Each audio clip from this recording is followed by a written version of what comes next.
group has written so many wonderful songs. La La means I love you. Hey love. When you get right down to it, I'm sorry. And just in case you don't know who I'm talking about the fantastic Delphonics, also from West Philadelphia. And I'm sitting here in the home of Mr. William Fuji Hart, the leader of the Delphonics. Hello, Mr. Hart. Well, hello, how you doing? I'm doing great, and this is a pleasure to be here, and I thank you for allowing me to come to your home. It's a great introduction. You're more than welcome. And so tell me, so you are originally from Philadelphia? West Philly. Okay, as I am from West Philadelphia also. Yeah. So what made you decide to get into music? All my life, I've been singing since I was like 12 years old. Oh, so you're like one of those kids running around the house singing? Imitating Frankie Lyman. Okay. You know. Now, And realized I had a voice. Now, Frankie Lyman, is that one of your inspirations? Absolutely. Him, Lil Anthony. I love Burt Bacharach arrangements and Dionne Warwick. I believe it or not, I really fell in love with the song 1, 2, 3 by Lynn Barry. Okay. And as a young boy, I wanted to sing that, but we never put it in our show. But I was singing it a lot. And needless to say, and it's just an honor to be able to be accepted in the world as a professional singer. You know, now was La La the first song that you wrote? No. What's the first song that you wrote? The first song that I've ever written was a song called Pretty Little Girl in a Yellow Dress. I must have been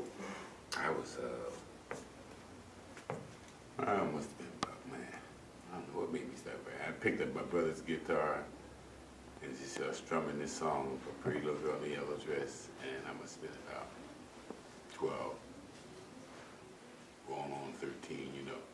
Did you have an inspiration for that? Did you know a little girl in a yellow dress? We used to go to a lot of parties, and she was an imaginary girl. Okay. You know, like most kids have an imaginary girl. I had an imaginary friend. Yeah. So I imagined she was dancing across the floor, pretty little girl in the yellow dress. Okay, so the first hit that you wrote was La La Means I Love You? First hit, yes. Okay. And what was your inspiration for that? Well, it goes like this. La La means I love you. I had a little baby boy that was singing. In his cry, I would always say La La.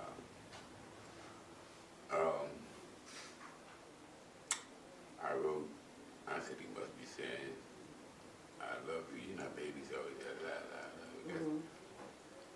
La La means I love you. Everybody else was explaining, just explaining that. I said, I want to make it simple and get right to the point. Baby told me La La means I love you, which has greater significance. Right. If you, La La means I love you. So you get your inspiration from, I guess, real life situations for your writing? Yes. Because I know, like, your songs, like, I'm sorry, come on. I mean, I remember that song when I was a teenager, and a guy that was liking me messed up, and he put that song on, and all was forgiven, But see, I had older sisters, and I could see the situations with them and their boyfriend. I had older brothers, I could see the situation between them and their girlfriend. Okay. And a lot of people would ask me, where'd you get all this experience? But I basically was just studying them. Okay. Because I couldn't have gotten that experience. Just like Michael, he studied people in front of him. Exactly. And they say, well, hey, how does little boy singing all these songs like he sings them, so greatly like he did? Because he studied those. He even studied me. He even admits studying me. Oh, so I remember you telling me that the Jackson 5 opened for the Delphonics? Oh, yes. So you actually met them? Yes. I met them many, many, many times. What did you think of Michael as a little boy? Oh, it was great. He had super talent. In fact, I told him one day, we were sitting in, we had like a RV trailer home that we would travel in. And at this particular time, we went to Chicago, and we were playing at the Capitol Theater. Somehow Joe Jackson got me to get them to get on the show. You know, people, how they would come to you and ask you, can you think you can get my group on the show? Really? Yeah. Wow. And so they changed their clothes and stuff in our RV. And Michael was so polite. He said, thank you so much. And it was really, he said, thank you so much. I said, man, guess what? One day I might need you. And, wow. and little do you know, he blew up to be so big. It's hard to reach or to touch him. Right. You know, even contact him I could understand because he was the greatest pop artist in show business. Exactly. You want to become, of course, a superstar. Yeah. One of the best stars in the world. But now back to you. So now with your new music, and I have to say the new music is unbelievable. We're going to play some of the songs from your new CDs in a little while. But the new music is, what inspires you to write that? I know the new music is, you were telling me it's like an older, now more seasoned you. Than when you were writing La La and I'm Sorry, right. Things like that. Right. Older, that was very nicely put. Older, more seasoned me. A person now who have evolved into a better thinker. Okay. You know, so now I write songs now that have really touching meanings because of all the experiences that surround me. Okay. And you know, the inspiration, that was your basic question, right? Right. The inspiration and the idea is to let people know that the Delphonics is not dead. Okay. And that we can still do new music. And we want to prove that our music sounds better than ever.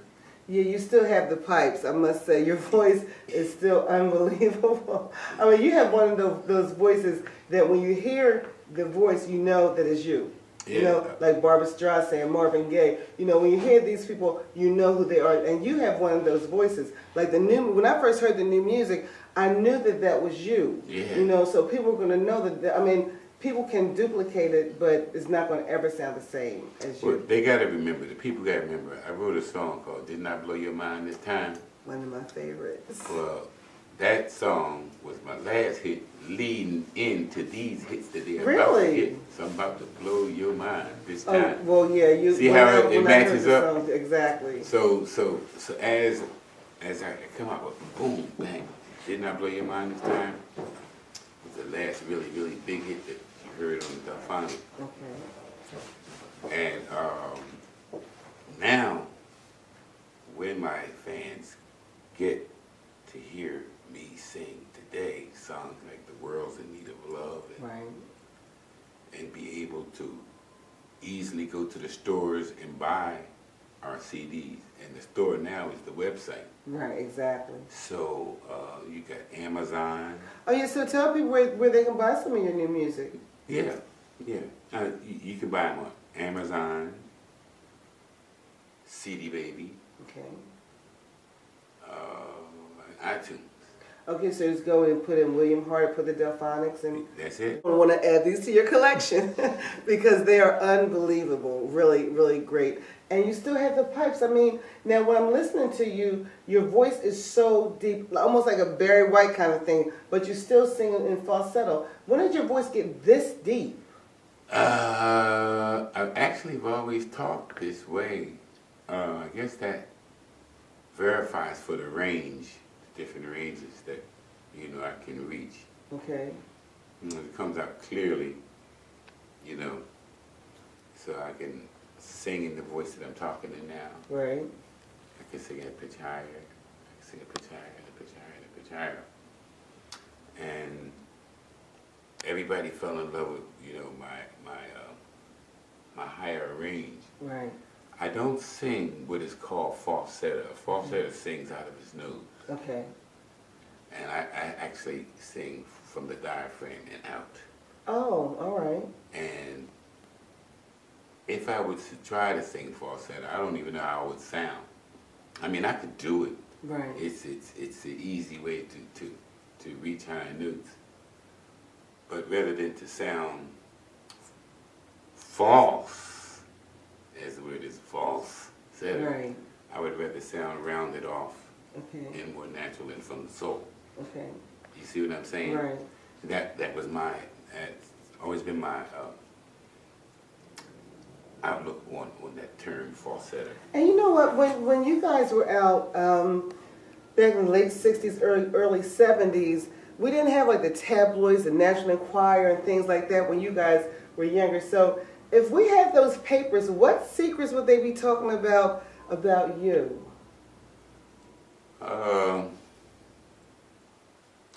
Secrets. Like behind the scenes things, you know? Oh, what would things they be? that people don't know. That's what I do on my show. You know, I want to see what would people that they don't know about you now, what could they find out? They don't know. One of the greatest secrets is they don't know that I'm one of the world's greatest painting artists. Oh, yeah, yeah. I want to mention that too. As a matter of fact, this is one of your paintings here. This is unbelievable. And when we play some of your music, we're going to have stills of your photos. So the photos that you're going to see while some of the music is playing, Mr. Hart actually painted those paintings, and they're unbelievable. Yes, and I know some of you going, they going to want to, Yeah, and this was going to ask you, are you going to sell them? maybe I'll have an art show at my own home. Okay. Something like that, you know. I deal with October Gallery, and I have artwork there too. Oh, really? Yeah. Okay. Mercer Red Cross, and I also, people will come in and they'll see one. Oh, I gotta have that painting. I gotta have that painting. Yeah, I've seen quite a few that I would love to have. And the I guess the exciting part about having one of my paintings is because I'm an artist, and usually the artist don't get to see his work being sold for all these big prices. Exactly. Until after he's dead and gone. Right. But of course you're a living legend. Yeah, I'm trying to see some of this. Well, I know. So Yeah. so now of course we can never get away from the old music. You know, it's just when Butterball plays his oldies, or when we go to the oldies, or your music is in everything. So the old school music, of course, we're always going to love those songs. That's the those are some of our foundation. favorite songs. But you want people to listen to the new stuff too, and I understand. Yes, because if that don't happen, then the group never grows. Okay. It's just like the Philadelphia Eagles. Mm-hmm. Well, they used to have Randall Cunningham. Right.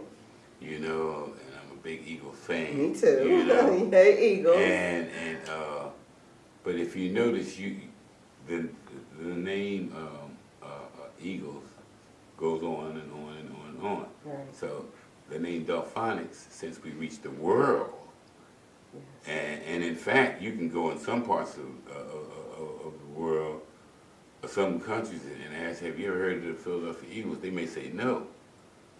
But if you say, have you heard of the Delphonics? They'll say yes. Wow. In England. I'm sure. They'll say La. Are you the group that sang La La Means I Love You? Yes. They know. So these songs reach all over the world. Yes, they do. And to be a legacy name, I just think a legacy name needs to live on. Now, where did you get the name, the Delphonics? How did you come up with that? Come up with that name. I had that name.